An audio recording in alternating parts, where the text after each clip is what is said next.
Assalamu alaikum and welcome to Oasis's special program, Focus on Finance.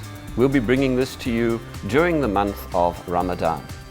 Let's take this occasion to wish you and yours a very blessed, a very spiritual and a very beautiful month of fasting. I'm your host, Shafiq Morton. Should you want to ask any questions during the course of this program, on screen will be our SMS line and email address. Feel free and feel welcome to ask questions on the world of finance. During the 4 shows that we have planned for this special month, we'll have discussion features with our investment analysts and wealth managers.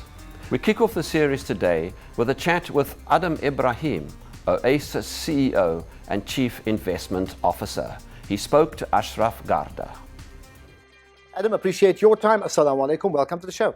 Wa alaikum salam and Ramadan Mubarak. Thank you. Let's start with the issue then of what is called the global economy, and very importantly to the viewer point of view, why is it important to them? I think the global economy is incredibly important to all of us because we all make up the global economy, and if with globalization and the internet and the world has become a village. So what happens in one part of the world impacts another part. So what happens in New York impacts Cape Town and etc. And does it really happen? I mean, just so we understand it. I know it's jargon. People hear it, say what happens there. You know, someone sneezes, others catch a cold. Does it actually really happen in the world of finance and investments? Instantly, because of information. Centuries ago, when you wanted information to travel across the globe, it could take months. You had a long time to react, and so issues in one part of the world impacted less on the other part of the world, firstly from an information point of view, and secondly we also more integrated. There's more trade between one country and another. We visit each other, we speak to each other every day, and so the world has actually become quite a small place. And so if something good happens in one place, it flows throughout the world. Mm-hmm. And how is that so? So let's just take something good happens in Ireland, for example. How does it impact? I think let's look at it, I think there may be 3 categories of countries. Those countries that are substantial economically, those countries that are substantial from a population point of view, they may still be small from an economic point of view, and then those countries that are insignificant from an economic point of view. So unfortunately for those countries that are insignificant from an economic point of view and a population point of view, what happens in that particular country will have less of an effect as long as it's not integrated, okay? And the connection, the integration, even small countries like Greece at the moment, which is really tiny from an economic point of view, but it's very integrated from a financial point of view. So a small country like Greece can actually have quite a dramatic impact because it's integrated into the European financial system. So there's a contagion between Greece and Europe. And Europe is a big trading partner with the US, so there's a contagion in the US. And by the way, Europe is one of our big trading partners in South Africa, so it could have an impact on South Africa. And that news flow happens instantly. And so when there's good news, when economies are growing, it means that a couple of things for South Africans. We export more commodities, we export more grain, we export more cars, more people travel to our shores. That means we create more jobs, we need more restaurants, we need more hotels, we foster economic growth. So if there's good economic growth, it just spreads around the world so quickly, and it impacts on the quality of life for all nations. And so the global growth is actually trending at the moment using internet talk at about 3.5%. Okay. Well, I'm going to ask you what that means, but just before I get to that, interesting question here. If there's negative growth elsewhere, if there are problems, and you gave the example of Greece now, and it could be other countries as well, can it in any way benefit other zones, not necessarily countries? That means, can problems in some regions have a positive impact as opposed to a negative impact elsewhere? Yes, there's certain times yes and certain times no.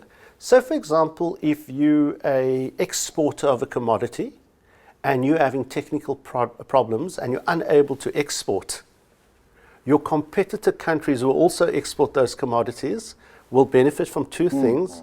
Firstly, there'll be a shortage of supply, so prices will go up, and so they'll benefit from a price increase.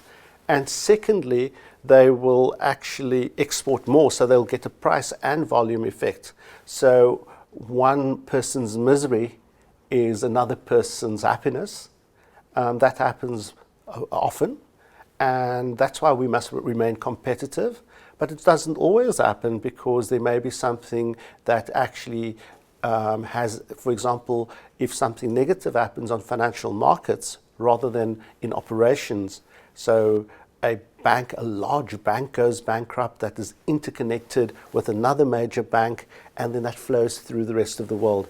So 60-70% of the time, yes, that bad news is good news for others. Okay. But the other 30-40% of the time, bad news is bad news. And I think for most viewers, that's a classic case of a simple supplier next door closing down, so suddenly you're the only butcher in town, for example, and you can sell to more people. But more importantly, therefore, then, what is the state of the global economy?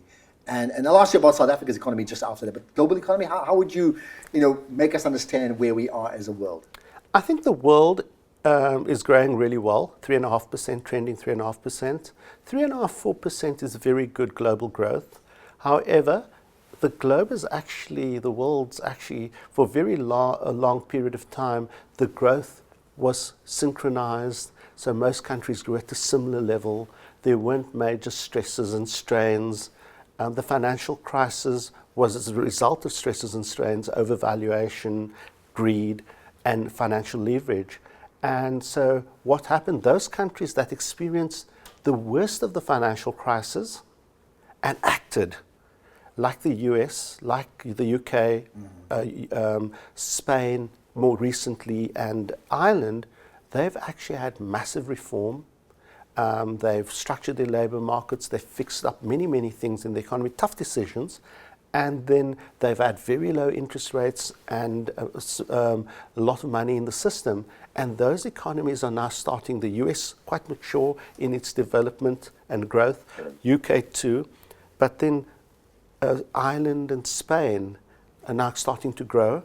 Then you have those economies, developed economies like Greece and Italy, who've actually been resting in the sun and spending... Literally in that case, yes. Yes. And I suppose the sun has an effect. And, they haven't reformed. They hope that the problem would disappear. The problem is not going to disappear. So Greece is like Iceland and like Cyprus is on the verge of bankruptcy. And so luckily, I don't think Greece will have a material effect because it was 4 or 5 years in the making. Yeah, okay. So because it's been so long in the making, that if it does default, there's been a lot, people have had time to prepare for a default. But if it had happened 5 years ago, it would have been very dramatic. Massive problem, yeah. And so that's the developed world. And in places like Japan, a massive flood of money, so they're growing. And then the rest of the world, called emerging markets, they cut into 2 categories. The commodity importers, those are the people that are actually bringing in commodities. They've had a massive fall in prices. Okay. So the costs have come down very dramatically. And what they're doing is they're doing very big reform, and like India and many of those countries, and they're on an improving trend. And then there's the commodity countries that are exporters of commodities, oil and iron ore and coal, where the prices are coming down. Unfortunately, those countries are having a very tough time. Because it doesn't then correspond to an increase in terms of sales, isn't it? Meaning volumes have come down. I mean, in terms of price, they don't necessarily have an increase of volume. So effectively, yes, the economy shrinks. Yes, and then jobs are shed quite dramatically. people buy less equipment, they buy less cars, they buy less trucks. So it has quite a dramatic effect on an economy. And countries like South Africa are faced with this. And so where we are today, just 18 months ago, so in 2008, it was a developed world issue. Then in the end of 2013, beginning of 2014, the issues in emerging markets came up, and there was a concept called the Fragile Five. It was India, Indonesia, Brazil, South Africa, and Turkey. Interestingly enough, India and Indonesia are actually doing major reform. They're benefiting from lower commodity prices, and so they're more likely to move out of the Fragile Five. Turkey, because of the softness of its neighborhood, Europe is, but Europe is now picking up, but Russia will also pick up. The Middle East is in a bit of trouble. And so where we are is, I would say Turkey is more of a cyclical issue, and they will come right. South Africa and Brazil stand the chance of being left as the fragile two. Interesting. Why? Both countries effectively hosted the World Cup, which I thought is just an interesting side issue to consider in terms of what that promises in terms of economic growth, isn't it? I think it's about poor reform. It's about uncompetitiveness. Out of 100, there's a certain percentage that has to go to pay your people, salaries and wages. Certain percentage that has to go into making yourself more competitive, your factories, your computers, your infrastructure, okay? And a certain percentage that needs to reward savers, our clients. Now in South Africa and Brazil, what has happened is the proportion that has gone into wages has ballooned, and the proportion that is going to infrastructure and factories and computers is shrinking. So our competitive ability is shrinking. And by the way, the profitability is also shrinking. So we're eating more than what we can afford. And by the way, both countries, not sure if it's a coincidence, suffers from a severe issue of corruption. Now, I'm not sure if it's a coincidence that they both hosted the World Cup. Which is a good way to put it on pause, because we'll find out exactly what that means. You're watching the Oasis Focus on Finance show. We're tackling those investment issues, those financial issues that affect us, the consumer. We'll be back right after this.